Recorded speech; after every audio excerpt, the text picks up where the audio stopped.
إذا كنتم من عشاق الدراما التركية المؤثرة فهذا الفيديو لكم. اليوم سنعرض مجموعة من أكثر المسلسلات التركية حزنا وتأثيرا انتهى موسمها بنهايات أبكت الملايين.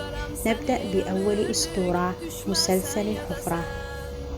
Seni koydum vicdanın ile baş başa gittim ben. Gedişim hiç gelmedi senin için hoşa gittim ben.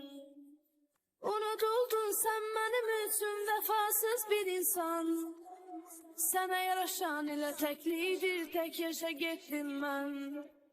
Unutuldun sen benim için vefasız مسلسل bir insan. هذا البحر سيفيض. Sana yaraşan ile teklidir tek yaşa gittim ben. Git bir defeli dönme geri, o sevdiğin o da sen. Unudaram seni ömürlük, düşmersen ya da sen. Git bir defeli dönme geri, o sevdiğin o da sen. Unudaram seni ömürlük, düşmersen ya da sen. مسلسل حب بلا حدود. Kalacak boş ellerin elime değmeyecek bunu bil. Sana onsuz ondan da hayır gelmeyecek bunu bil. Göreceksen tenha kalmışsan yanında yoktu o da. Benim kadar seni hiçbir adam sevmeyecek bunu bil. Göreceksen tenha kalmışsan yanında yoktu o da. Benim kadar seni hiçbir adam sevmeyecek bunu bil. Git bir defeli dönme geri, o sevdiğin o da sen. Unudaram seni ömürlük, düşmersen ya da sen. Git bir defeli dönme مسلسل geri, o المشردون. sevdiğin o da sen. Unudaram seni ömürlük, düşmersen ya da sen.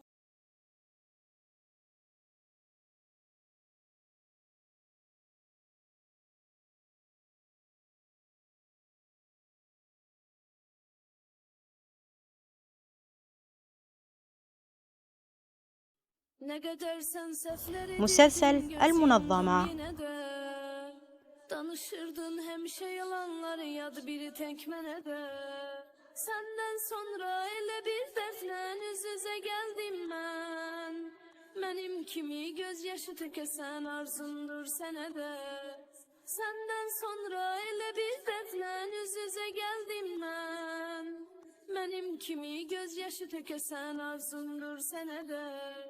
Geç bir defeli dönme geri, o sevdiğin o da sen. Unudaram seni ömürlük, مسلسل المدينة düşmersen ya البعيدة. da sen. Geç bir defeli dönme geri, o sevdiğin o da sen. Unudaram seni ömürlük, düşmersen ya da sen. Peşmansan yüzünde yoktu, geri qayıdım gəlesen. Seni onsuz bağışlamayacağım son nefesimdi desem. Gözlerimden her bir akan yaş sana göredir amma. Ne de sevmek başa düşmürsen bilmirsen. مسلسل حب أعمى. Gözlerimden her bir akan yaş sana göredir amma. Ne de sevmek başa düşmürsen bilmirsen hele sen. Git bir defeli dönme geri, o sevdiğin o da sen. Unudaram seni ömürlük, düşmersen ya da sen. Git bir defeli dönme geri, o sevdiğin o da sen. Unudaram seni ömürlük, düşmersen ya da sen. Git bir defeli dönme geri, o sevdiğin o da sen. Unudaram seni ömürlük, düşmersen ya da sen. Git bir defeli dönme geri, o sevdiğin o da sen. أخبروني في التعليقات أي مسلسل أعجبكم، ولا تنسوا دعم الفيديو بالإعجاب والاشتراكات ليصلكم كل جديد. أخيرا أحب أذكركم وأذكر نفسي لا تجعلوا المسلسلات تلهيكم عن صلاتكم، فالصلاة أهم من كل شيء، واكثروا من الصلاة على حبيبنا محمد صلى الله عليه وسلم. أراكم في فيديو جديد، إلى اللقاء.